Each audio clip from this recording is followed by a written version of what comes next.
नमस्कार स्टूडेंट, नमस्कार। यह वीडियो स्पेशली कक्षा 10 के बच्चों के लिए है।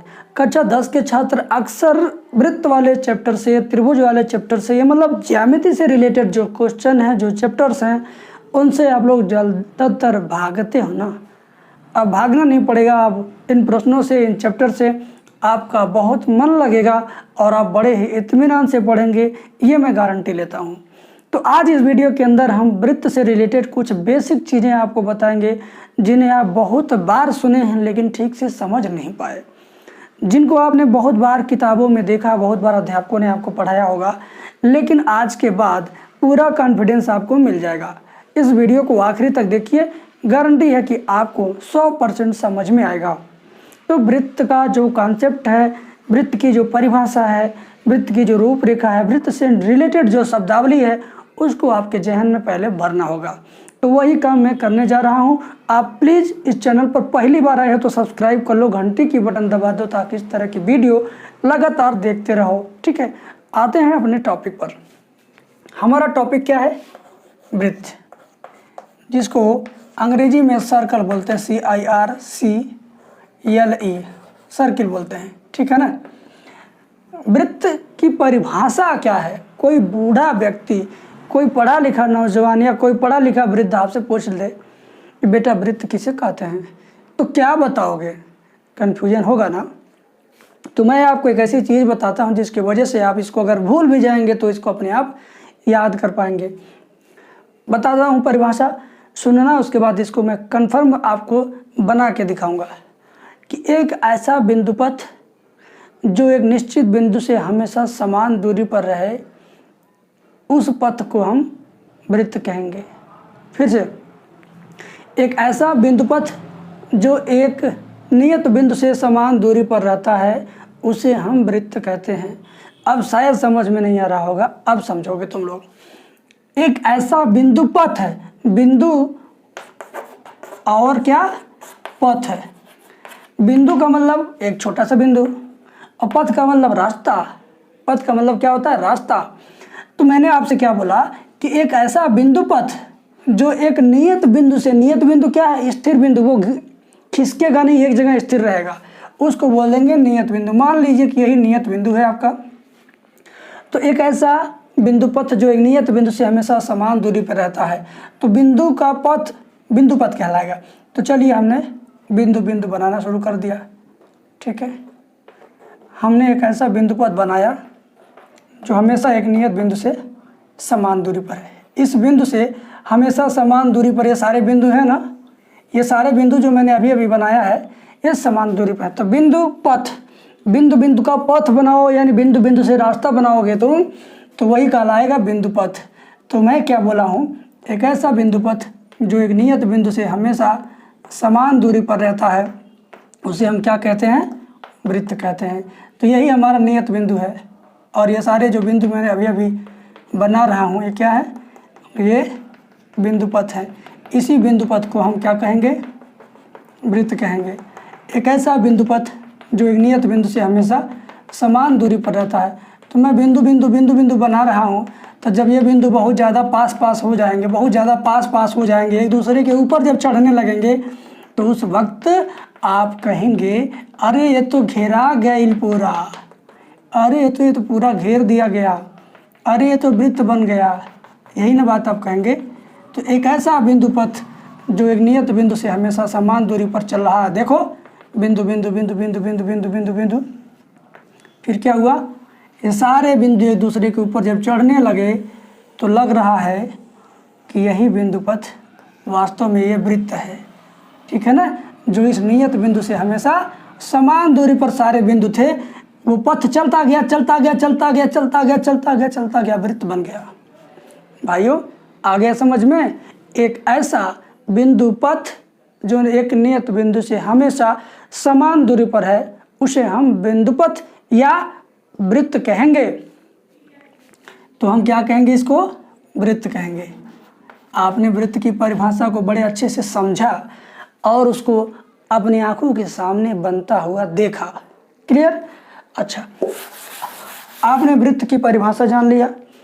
अभी इस वीडियो को थोड़ा सा पीछे भगाओ और वृत्त की परिभाषा को फिर से सुनो, बोलने का प्रयास करो। अगर बोल लेते हो तो वास्तव में तुमने समझा है, अगर नहीं बोल पाते तो वास्तव में तुमने समझा नहीं है। और चाहो तो कॉपी में नोट कर लो बेटा। अब मैं आ जाता हूँ त्रिज्या के ऊपर कि त्रिज्या किसे कहते हैं। त्रिज्या किसे कहते हैं, कोई पूछ दे आपसे तो बता देना कि वृत्त के केंद्र से इस बिंदु को हम वृत्त का केंद्र भी कहते हैं। इस बिंदु को हम वृत्त का केंद्र भी कहते हैं। कहेंगे वृत्त के केंद्र से वृत्त के किसी भी बिंदु को मिलाने वाली रेखा को हम त्रिज्या कहते हैं। त्रिज्या की परिभाषा क्या है, वृत्त के केंद्र से वृत्त के किसी भी बिंदु को मिलाने वाली रेखा को त्रिज्या कहते हैं। मान लीजिए केंद्र है, वृत्त पर स्थित यह बिंदु यह बिंदु यह बिंदु, किसी भी बिंदु को आप मिला दीजिए सीधे, तो उस रेखा को हम त्रिज्या कहेंगे। तो आपने वृत्त सीख लिया, त्रिज्या सीख लिया, इन दोनों की परिभाषा आपने सीख लिया। अब बचता है तुम्हारा केंद्र। तो केंद्र किसे कहते हैं? आपके गांव में कुछ ऐसे बुजुर्ग पढ़ाकू लोग होंगे जो आपसे ऐसे प्रश्न पूछते होंगे, तो केंद्र किसे कहते हैं? केंद्र किसे कहते हैं भाई? तो आप बोलेंगे एक ऐसा बिंदु पथ जो एक नियत बिंदु से हमेशा समान दूरी पर रहता है, उसी नियत बिंदु को हम केंद्र कहेंगे। ठीक है। या दूसरी चीज, वृत्त के अंदर स्थित वह बिंदु जो हमेशा वृत्त के प्रत्येक बिंदु से समान दूरी पर रहता है, उसी बिंदु को हम केंद्र बिंदु कहते हैं, यानी केंद्र कहते हैं। क्या बोलेंगे?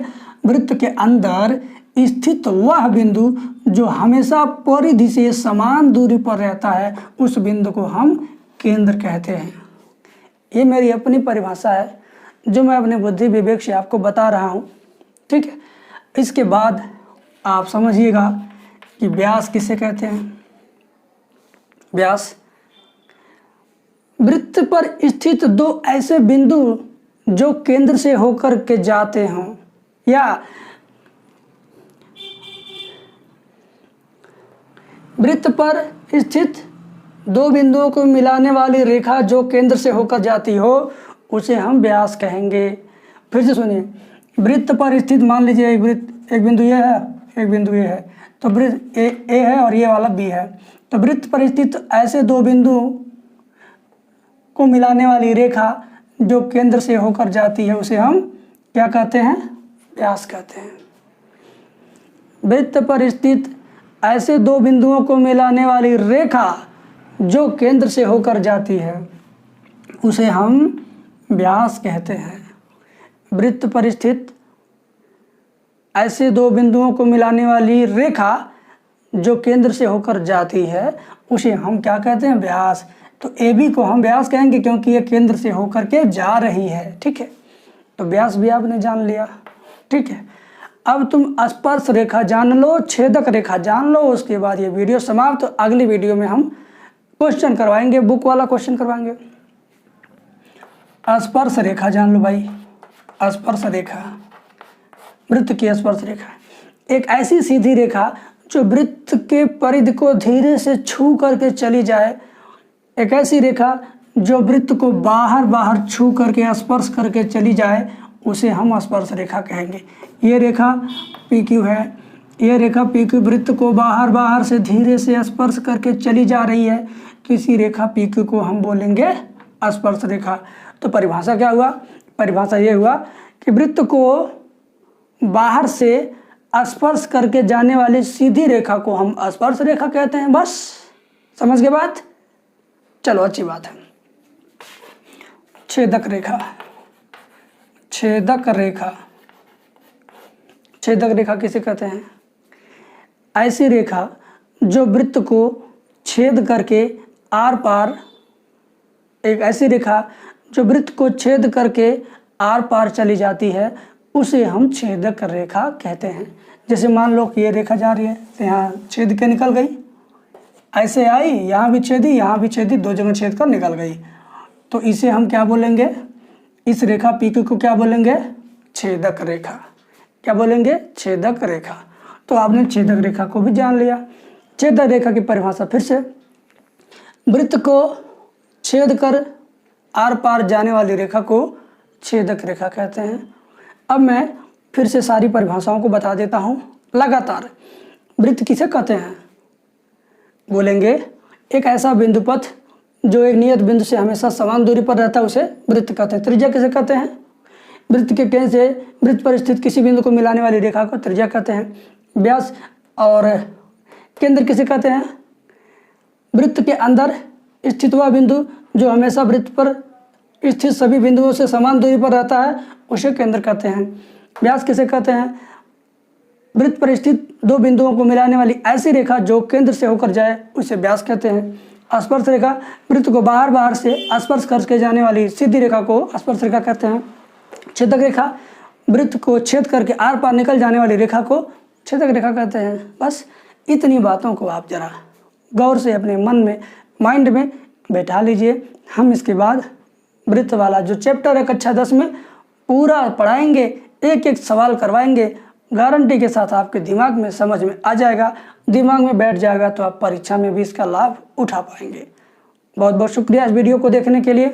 अगर आपको पूरा चैप्टर पढ़ना है ना, पहला चैप्टर, दूसरा चैप्टर, तीसरा, सारा चैप्टर पढ़ना कक्षा 10 का मैथ, तो मेरा यही व्हाट्सअप नंबर है, इसी पर आप संपर्क कर लीजिएगा, फ़ोन कर लीजिएगा, चाहे क्लास 10 लेकर के व्हाट्सअप करिएगा।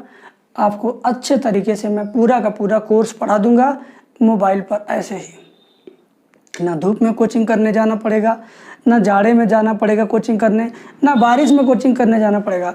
मैथ की कोचिंग घर बैठे बिस्तर पर चाय की चुस्कियों के साथ आपका क्लास चलेगा। आप इस नंबर पर संपर्क कर सकते हैं।